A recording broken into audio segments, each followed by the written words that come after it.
और दानोजी और हमारे साथ 4-5 और सेवक है जो लगे हुए बस हिंदुओं की जागृति के लिए। अब इस कार्यक्रम को आगे बढ़ाते हुए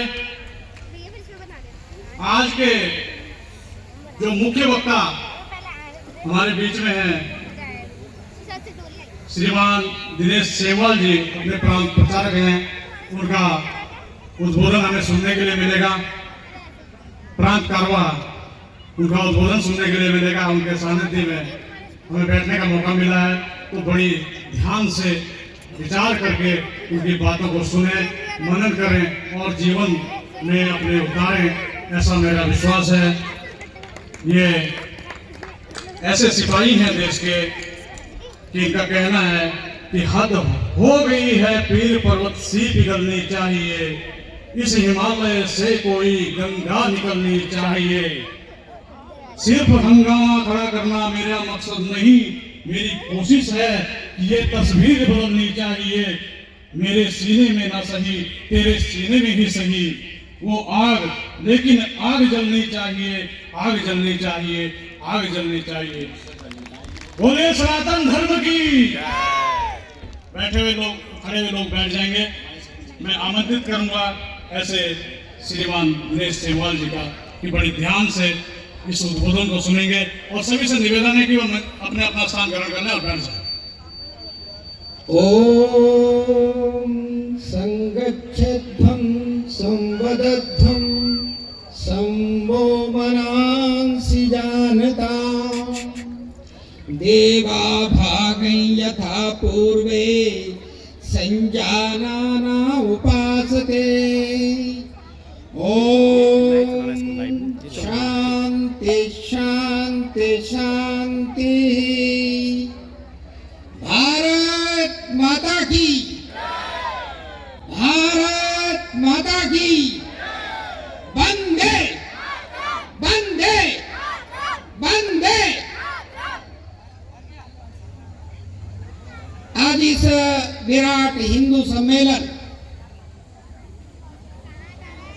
हिंदू सनातन समिति द्वारा आयोजित और इस एक निश्चित क्षेत्र, बस्ती भी कहते हैं उसको, वार्ड भी कहते हैं, इस विराट हिंदू सम्मेलन के और जिनके उपस्थिति मात्र से मंच सुशोभित हो रहा है, ऐसे वीतराग संत परम पूज्य महंत राम विशाल दास जी महाराज, आपका पावन सानिध्य और आपकी पावन छत्र छाया इस हिंदू सम्मेलन को प्राप्त हो रही है, हम अभिभूत है। ऐसे यहाँ पर इस मंच पर और हिंदू समाज के जिनसे पूर्ण बनता है, ऐसे भिन्न भिन्न समाजों का प्रतिनिधित्व करने वाले ऐसे महाभाव व्यक्तित्व यहाँ पर इस मंच पर उपस्थित हैं। उन सबके मंच के प्रति मैं अपनी और हृदय से आपका नमन करता हूँ, अभिनंदन करता हूँ और वंदन करता हूँ। यहाँ पर पाल समाज से भी है, गोरखा समाज से भी है, और अभी अभी जिनकी आपने प्रस्तुति देखी है, पंच प्यारे कितने अभिभूत हो गए थे। गुरु गोविंद के बच्चे, धर्म ईमान के सच्चे, मगर के सिंह के बच्चे, रखोई के भरो गारे, चिनो दीवार हत्यारे। वो परंपरा, हिंदू परंपरा, जिन्हें हिंदू संस्कृति को अक्षुण्ण बनाकर रखा है, ऐसी एक छोटी सी झलक भी हमने देखी है। यहाँ पर छोटे छोटे नन्हे बच्चों ने और भगवान राम और भगवान की राम की ऐसे लीला का एक दर्शन, उसका एक प्रकटीकरण हमने किया। भगवान राम तो हमारे हृदय में बसते, हमारे जगत का संचार होता है भगवान राम के नाम से। ऐसे पुरुषोत्तम राम, ऐसे दुनिया के अंदर और सर्वाधिक अगर आदर्श लिया जाता है तो हमारे रामायण को आदर्श के रूप में लेते हैं। इस मंच पर ऐसे छोटे छोटे बच्चों ने भगवान राधा कृष्ण का भी यहाँ पर आपने मंचन देखा है। ऐसे इस मंच पर सरदार जितेंद्र रैना जी और वीरपाल सिंह जी, नंदलाल जी, राजेश ठाकुर जी आप पूर्व सैनिक है, निर्मला पंत जी मातृशक्ति है, मोहन सिंह रावत जी आप पूर्व सैनिक है। एक प्रकार से कहना चाहिए सांस्कृतिक और सामाजिक और राजनैतिक यह त्रिवेणी संगम ये से सुशोभित है हमारा यह मंच। और इस मंच के अभिमुख जो यहाँ पर इस क्षेत्र के ज्येष्ठ और श्रेष्ठ हिंदू सम्राट, हिंदू हृदय, इसलिए मैंने कहा कि इतना बड़ा लंबा चौड़ा समाज यहाँ पर है, बहुत बृहद और विस्तीर्ण समाज यहाँ पर है, लेकिन आप हिंदू सम्राट हैं, हिंदू हृदय हैं और इसलिए आप हिंदू सम्मेलन में आए हैं। आप सबको मैं हृदय से आप सबका नमन करता हूँ, आपका आभार व्यक्त करता हूँ, आपका अभिनंदन करता हूँ। गर्मी हो रही है हमको, पानी पीना आप ले आता प्रिय भारत कितना प्राचीन देश है, दुनिया को ज्ञान की शिक्षा, विज्ञान की शिक्षा सर्व क्षेत्र में भारत अग्रणी रहा, इसलिए भारत को जगत गुरु के रूप में भी कहते हैं। और कितनी प्राचीन इसकी संस्कृति है, कितना प्राचीन राष्ट्र है। हम सब हमारे व्यवहार में हम जब कोई पूजन करते हैं और जब कोई अनुष्ठान करते हैं तो अनुष्ठान में हमारे यहाँ संकल्प होता है और उस संकल्प को अगर आप ध्यान से सुनेंगे, पढ़ेंगे और उसको ध्यान रखेंगे। धन्यवाद सर, धन्यवाद धन्यवाद धन्यवाद। शुरुआत करते हैं श्री विष्णु 3 बार श्रीमद् भागवत महापुरुषस्य विष्णु रागेय प्रवर्तमानस्य ब्राह्मण द्वितीय प्रारंभे श्री श्वेत बारह कल्पे वैवस्वत पूर्वंतरे अष्टाविंशतितमे कलियुगे कलि प्रथम चरणे जम्बूद्वीपे भारतवर्षे भारतखंडे आर्यवर्तांतर, ये भारत के नाम है। और कितना प्राचीन है ये, कितना प्राचीन राष्ट्र है। तो इसमें ये बताया है, अपने यहाँ चलता है काल 2 रूप में होते, एक है मूर्त और एक है अमूर्त। मूर्त रूप का अगर हम काम करें तो नभ, निमेष, युग, मनवंतर, कल्प, ये इसका। और अमूर्त रूप में जब हम इसका वो करते हैं तो जैसे घड़ी है कि घड़ी मिनट दिखाता है, सेकंड दिखाता है, घंटे दिखाता है। तो अपने यहाँ की जो भारत की जो हमारे भारत की सृष्टि है से प्रारंभ हुई, तो ये कहते हैं कि 4 युगों का भी अपने यहाँ वर्णन है, सतयुग, त्रेता, द्वापर, कलयुग। ऐसे 4 युगों में हमारी सृष्टि बांटी गई है। एक कलयुग का जो समय है वो 4,32,000 वर्ष। अगर हम इसको दूना करते हैं तो ये द्वापर युग बनता है, और अगर आप 4,32,000 वर्ष को तिगुना करते हैं तो ये त्रेता युग बनता है, और 4 लाख अगर 32,000 का 4 से गुना करते हैं तो ये सतयुग बनता है। यानी लगभग 1,95 लाख इतना समय हो चुका है। एक मनवंतर यानी 4 युगों को हम जोड़ेंगे और उसका 71 से गुणा करेंगे तो एक मनवंतर बनता है। और अभी तक 6 मनवंतर बीत चुके हैं और ये 7वां जो मनवंतर है ये वैवस्वत मनवंतर है।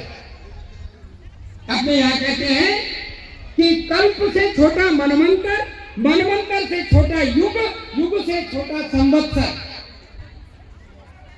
इतनी सूक्ष्म गणना और इतना सूक्ष्म इतिहास, इतना सूक्ष्म सांस्कृतिक धरोहर ये हमारे राष्ट्र का है। इसलिए हम कहते हैं हमारा राष्ट्र गौरवशाली राष्ट्र था। जिसने दुनिया का दिग्दर्शन किया, जिसने दुनिया का मार्गदर्शन किया, चाहे हमारे व्यापार का क्षेत्र हो, कृषि का क्षेत्र हो, उद्योग का क्षेत्र हो, इन्हें और सब क्षेत्रों में भारत सदैव अग्रणी रहा। दुनिया को शिक्षा दी, दुनिया का और आचरण और व्यवहार की शिक्षा दी है। लेकिन दुर्दैव से 2000 वर्ष का एक ऐसा कालखंड आया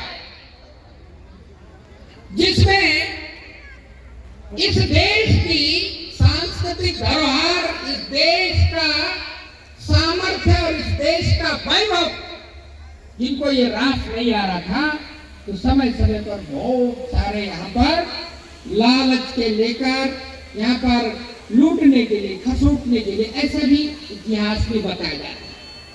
बहुत सारे छकाए, हूण आए, कुठान आए, पठान आए, किसी को हमने आत्मसात कर लिया, कोई सदा सदा के लिए मिट गए। इसलिए कवि ने कहा, इकबाल कवि ने कहा, यूनान मिस्र रोमा सब मिट गए जहां से, कुछ बात है कि हस्ती मिटती नहीं हमारी। ये वो कौन सी बात है? ये है हमारी बात कि हमारा जो राष्ट्र एक समृद्ध और इसकी एक समृद्ध परंपरा, इसकी एक समृद्ध व्यवस्था है, इसलिए यह राष्ट्र आज भी जीवित है।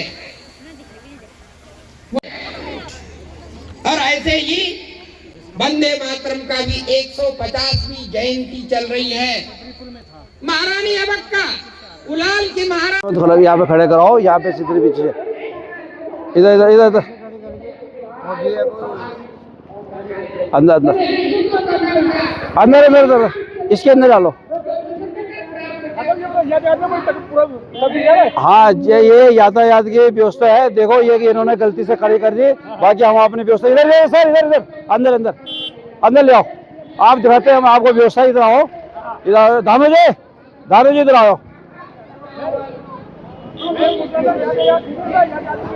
ये है ये यातायाती व्यवस्था, इधर आओ, अंदर आओ दिखाते। ये देखो यहाँ पे 2 व्हीलर की है और आगे 4 व्हीलर की है। अंदर लगाओ भाई साहब, अंदर लगाओ और लास्ट में लगा दो ये अंदर। और इसमें धानु जी भी हमारे साथ है, धानु जी इधर आओ। और धानु जी और हमारे साथ 4-5 और सेवक है जो लगे हुए। और एक हमारे वो जो यहाँ पे आगे इधर आ जाओ, नेगी जी इधर आओ। हमारे संजय नेगी जी है, ठीक है। तो ये व्यवस्था बहुत टफ है, इसको संभालना। यहाँ पे सुबह से कोई बोले नहीं अभी 2 मिनट में जाना, ये जो खड़े करने वाले ये बोले हम सिर्फ जा रहे आ रहे, लेकिन अभी तक आए नहीं। और कुछ उनको लाउस भी कर दिया, अभी तक बाहर नहीं निकले। परेशानी है, लेकिन ये हिंदू सम्मेलन है, इसलिए हम दिल जोर से लगे हुए हैं। और हमारे नेगी से भी बात करो जरा। नेगी जी तो हम देख रहे कि सुबह से बिजी हैं। नेगी जी को हम देखे सुबह से बिजी है, लेकिन आपके क्या विचार है आज के सम्मेलन के बारे में? बहुत बहुत धन्यवाद भाई साहब। में विचार चाहिए आपका?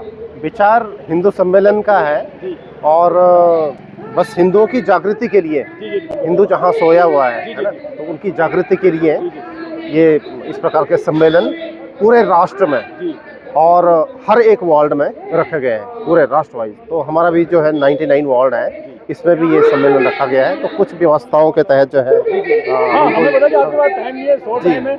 जी हाँ, आप भी अपनी तो कारोबार है जी तो व्यवस्थाओं को देख रहे थे और ओवरऑल लगातार लगे हुए हैं। बिल्कुल राणा जी को जो राणा जी आपको हमने देख ली। चलो ठीक है राणा जी बीजिए। और बाकी आप सबका बहुत बहुत धन्यवाद। आप लोग मतलब वो है न्यू है, इस कार्यक्रम के न्यू है, यहाँ से शुरुआत हो रही है। सारी चीज सुचारू रूप से चलता है। जी स्पेस की कोई कमी नहीं। बिल्कुल। चलो बहुत बहुत धन्यवाद सर, आप लोग शुक्रिया।